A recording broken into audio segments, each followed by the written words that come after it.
Let's just talk briefly about some of the points that came out of his testimony this morning. It got quite technical in court, didn't it, this morning, Gareth? Well, it is going to get very technical at this point. This is when they're getting to these moments, these seconds, these minutes that we've seen Gerrie Nel and Barry referring to. So over the past few days, it has been quite a broad analysis of the situation leading up to it, the screaming, but now we're starting to get to the nitty-gritty of this timing, talking about these 3:17 shots. If you've just joined us, this is the time that these initial gunshots actually went off versus this second sound, the second grouping of noises that sounds like a gunshot, that the advocates, that's at least Barry Rue, putting to the court that this is the sound of a cricket bat, the three quick successive sounds heard after the initial gunshots are actually the cricket bat that Oscar Pistorius used to break down, which is common cause. They say that is showing that the door was locked with Reeva Steenkamp inside it. Just bring up some of the key points here behind me as well. It's obviously a lot to go through. We can't go through every single point that was put out in court, and I'm sure you can make it out. If not, let me read it for you anyway. The first point, Stipp did call security. We know this.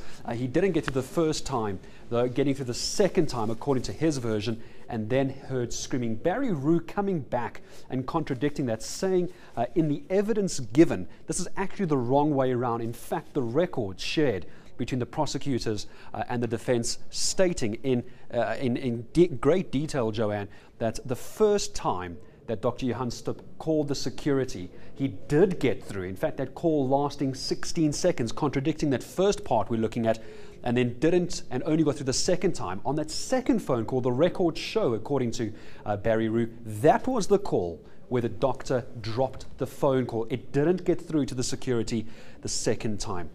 What wasn't in dispute, though, was after the phone calls, whether or not he got through on the first time or the second attempt, the doctor then heard screaming. He also went on to describe, and I think this was part of yesterday's evidence as well, coming back to it, describing the movement that the doctor saw through the frosted window. We know the frosted window in this particular case is referring to the bathroom window of Oscar Pistorius. The doctor once again mentioned that he saw movement from right to left. Now here's where the contradiction starts to come in.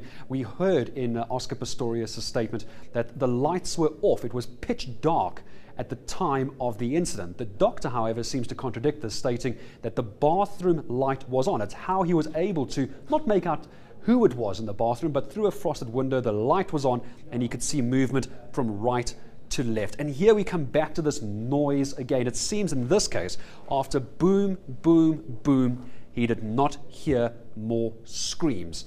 Gerrie Rue trying to pick this apart line by line, stating that those are the noises of the cricket bat.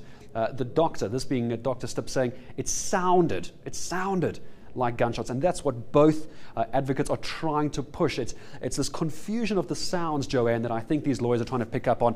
And then just to recap one other point from Johan Stipp's cross-examination, believed at that time in the evening, that the second set of sounds were 2 or 3 gunshots. So the number of these shots, the number of these sounds is being picked apart, extrapolated by the defense to try and just cast some doubt, Joanne, I'm sure, on the events of the evening, and reiterating as well that it has been over a year now, but trying to just cast some doubt in these witnesses' minds and perhaps, of course, in their testimony. Know more about your world. eNCA.com